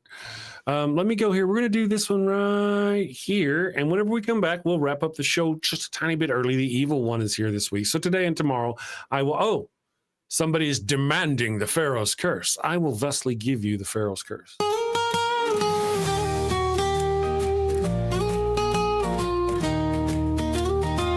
Mi burrito es tan bueno. It burns when I pee.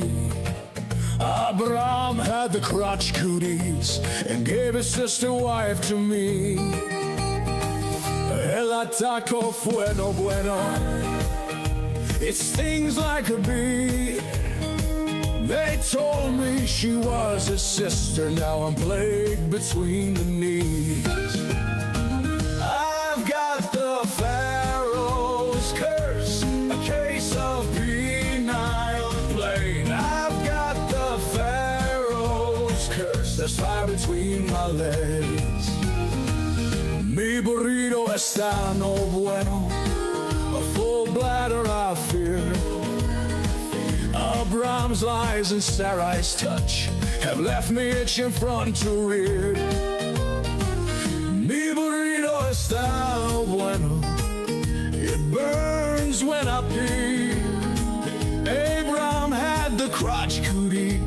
and gave a sister wife to me. I've got the Pharaoh's curse, a case of penile plague. I've got the Pharaoh's curse, there's fire between my legs.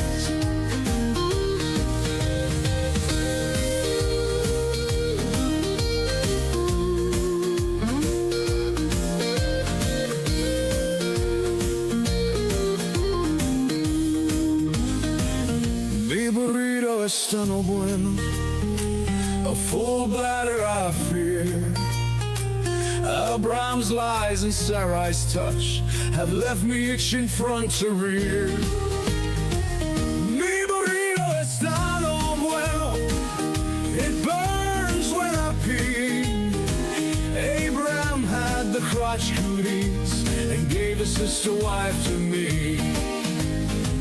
I've got the Pharaoh's curse, a case of penile plague. I've got the Pharaoh's curse, there's fire between my legs.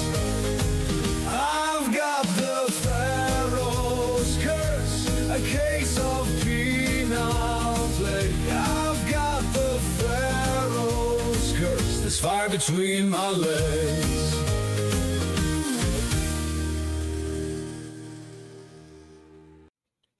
All right, and we are back. Hello, everyone. I want to mention I see a newbie in the chat there. Good morning, Mr. Mystical Rock Hounding and Fossils. Nice to have you with us. Thank you for joining us this morning.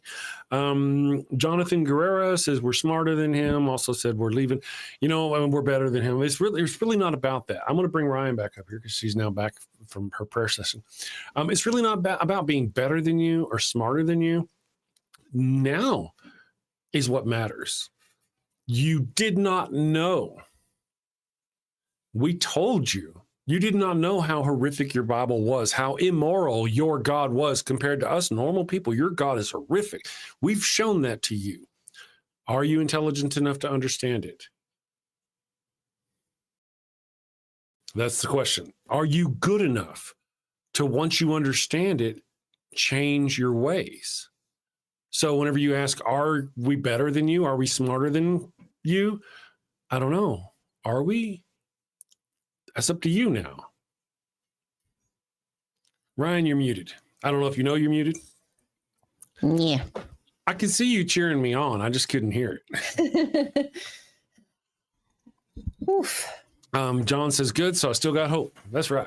You know, that's the deal. We actually, for those of you who are interested in care, we actually did a show on here, Will, as part of our Theocracy Watch, where Ryan kind of did this thing, and studies show that people who start out religious and leave that faith tend to be smarter, more intelligent, more emotionally intelligent, not just IQ-wise, emotionally intelligent, than those people who started out as atheists or non-believers and become religious. So, I mean, yeah. Interesting. Yeah. Freedom of thought, you know, critical thinking does a lot for a person. Yeah. Robert Madewell says, I can't be a Christian. I just can't make myself hate gay people. I don't have the time for it. So true. That's actually, I believe, a specific kind of Christian. Just I think that's I want to say a narrow group. Apparently it's a broad group of Christians that don't like gay people. But I mean, they just never really thought through the story of Jesus, the single man who ran around with 12 other men, who was praying by himself in a garden with a naked young boy, male boy person. Yeah, that was weird. Garden of Gethsemane? Right, Garden of Gethsemane, yeah. And then whenever they came to identify him, the way he did it was through a kiss. He couldn't just go, that guy over there. It had to be through a kiss. So maybe Jesus was a little more, open. I'm just saying.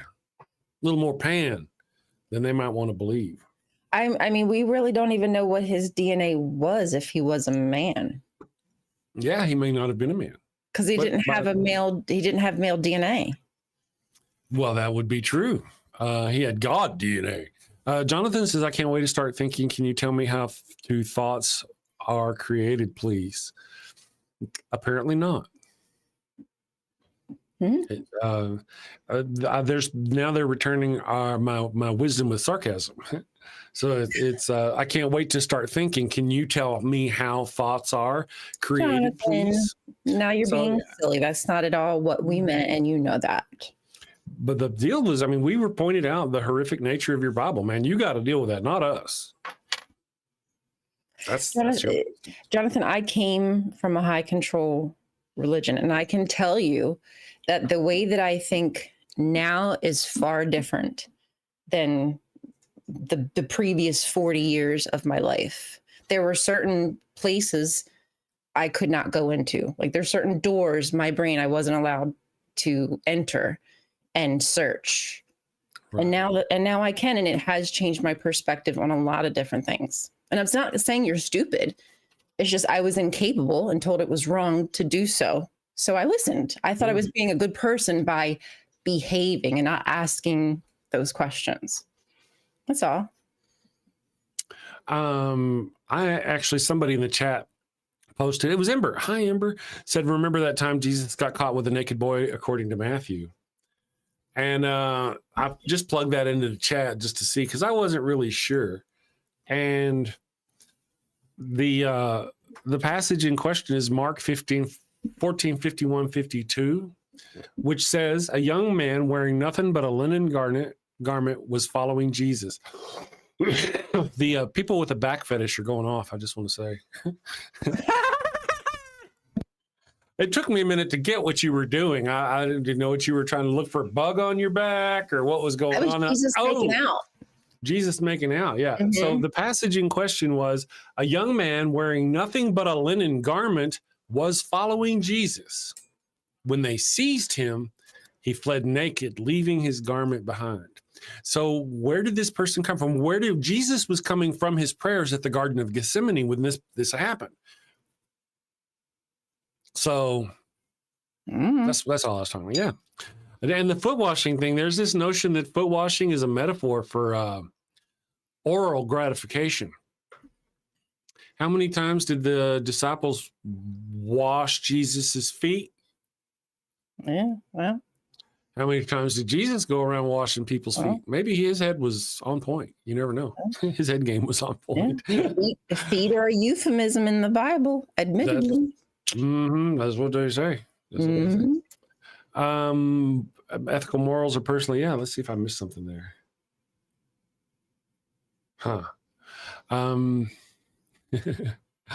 Just reading my chat over here. Raven Lunatic says, what was Jesus coming into? I don't know, a bucket? I'm not sure. The Spirit of the Lord. Shroud of Turin, apparently. Apparently, yes.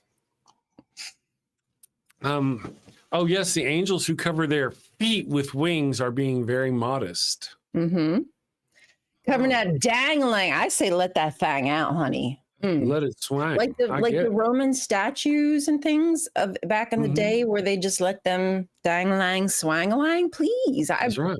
Let me see it. I want to see it. In fact, I demand I see it. Free the peen. Free the peen. Free the peen. Free the peen. I'm keen for the peen. That's right. She's keen for the peen. She is. Raven is too. Right. Y'all know the difference between a penis and a cock, right?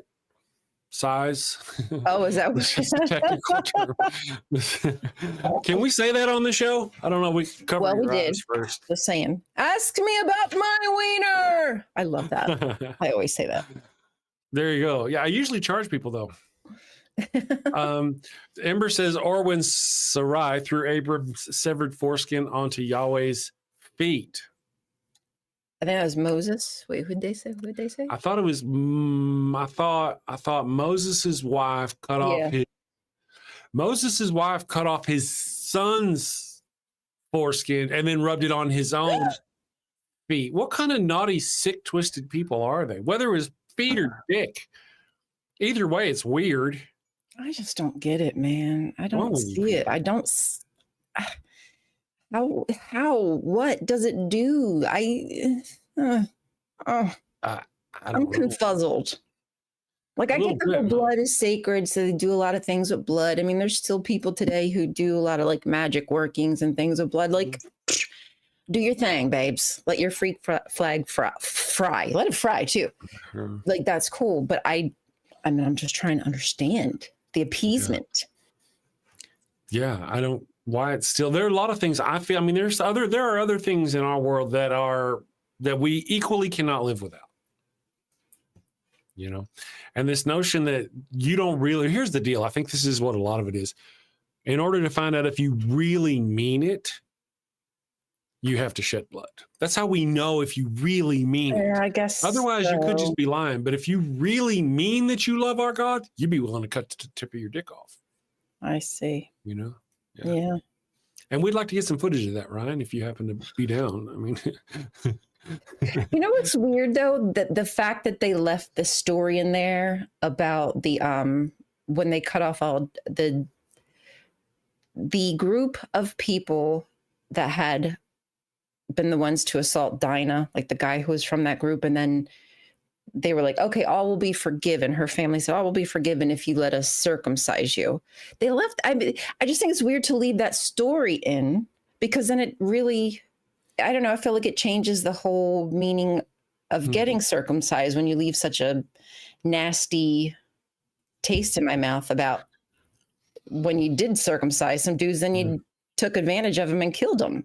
Like, that would make me think, like, am I safe to get circumcised around you? So apparently there's two reasons to get circumcised. One is because you're a Jew and you believe in the Lord. And the other one is because you've done something wrong and you want to prove that you really, is that what the deal is? Yeah, because they weren't, because, sorry, you guys, I get so excited when I have these thoughts.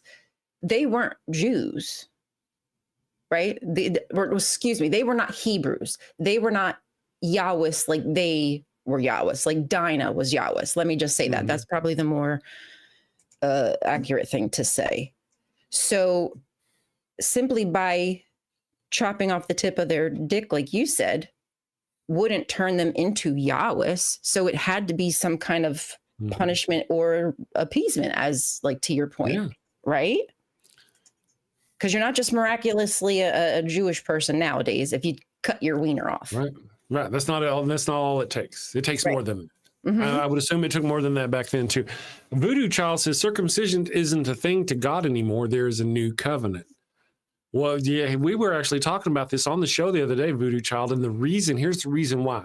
Paul was having a shit time selling Christianity, his new version of Judaism. And the reason why was because people didn't want to cut off the end of their dicks.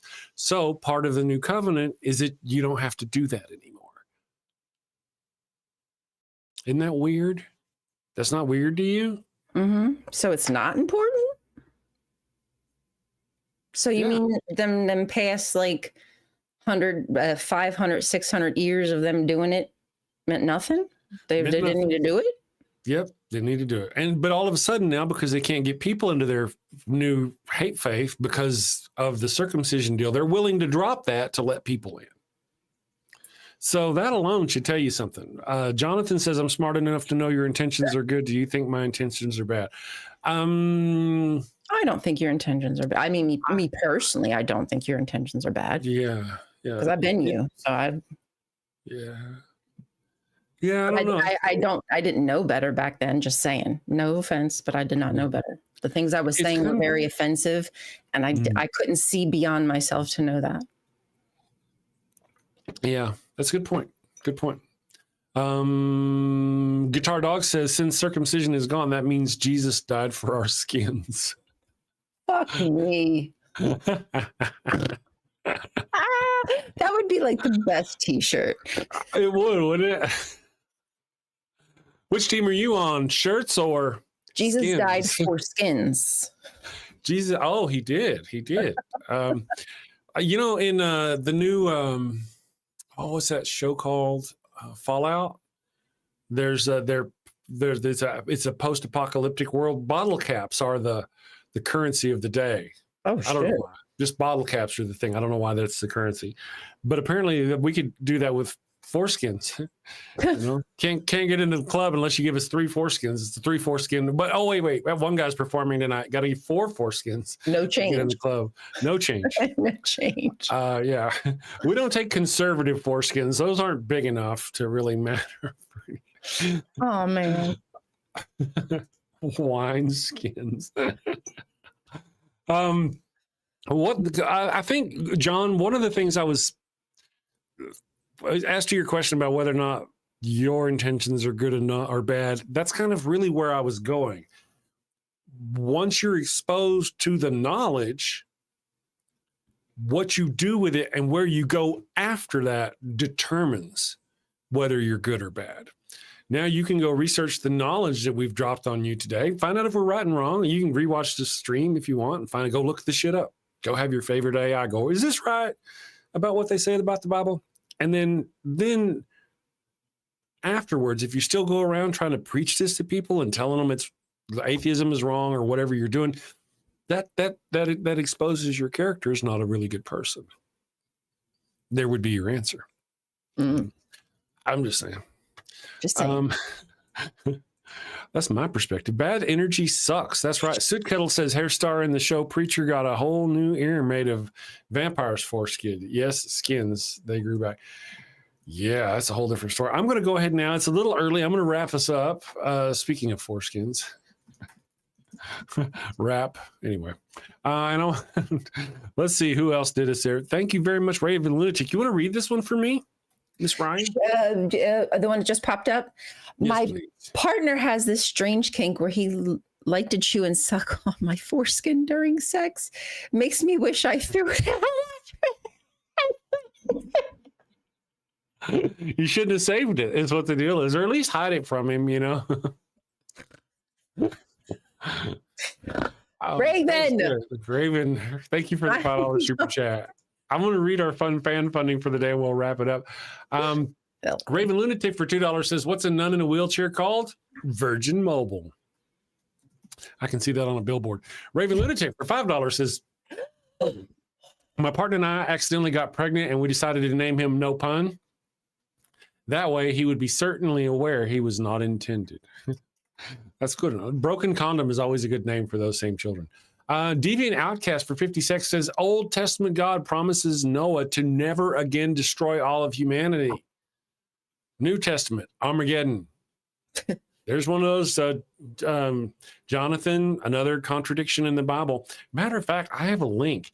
If you go to bibviz.com, check this out, my friend. Bibviz.com, I think it is. Or is it .org? We'll know in just a second. Nope. Bibviz.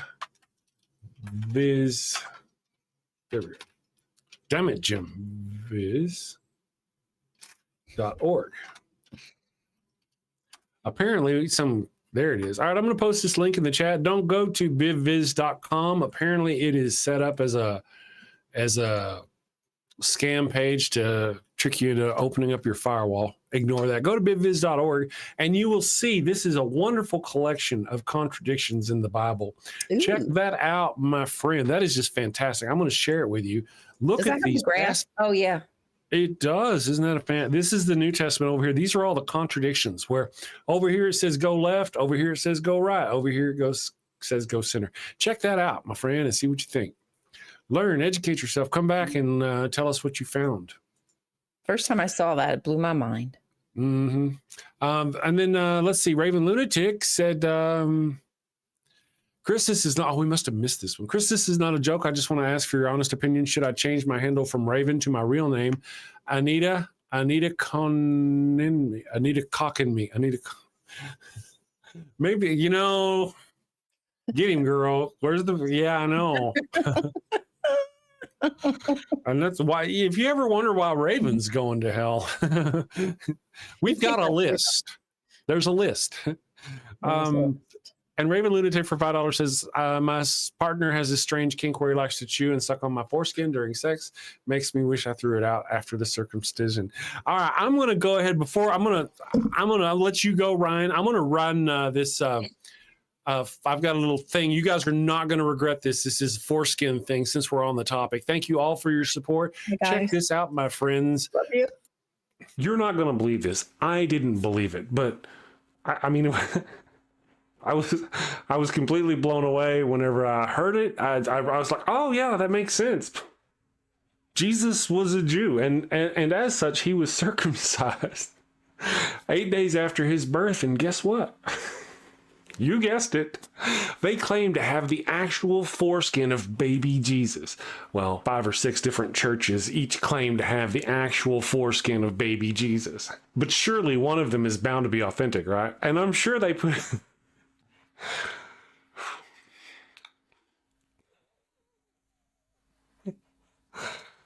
And I'm sure they put it on display from time to time, as Catholic folk are wont to do.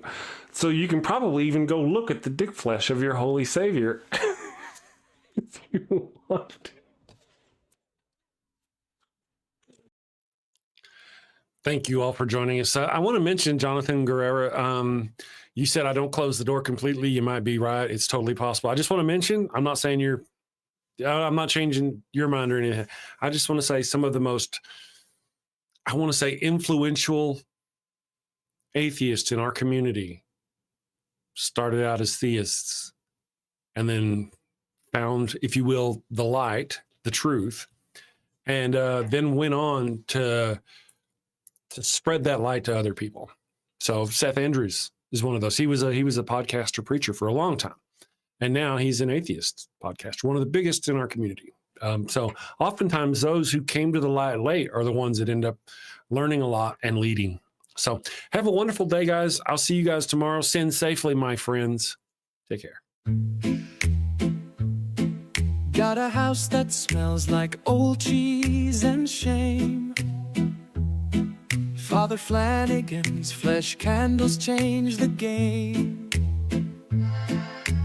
Goat-scented thrills for your soul's delight. Light it up, baby, make your room right. When you've sinned and need to atone, light a candle and avoid the stone. Smell the goat in a holy zone. Father Flanagan, here to set the tone. Confession booth, busy, no need to stress. Light a candle and forget your mess. Gross odors vanish like sins in the wind. With each wick, guess who's your new best friend? When you've sinned and need to atone, light a candle and avoid the stone. Smell the goat in a holy zone. Father Flanagan, here to set the tone. Lambs and calves may have their day, but goat's the scent that leads the way. Slate with a sniff so pure. Father Flanagan's got the cure. Turn your home into a saintly space. With every whiff, find redeeming grace. From your living room to the kitchen sink,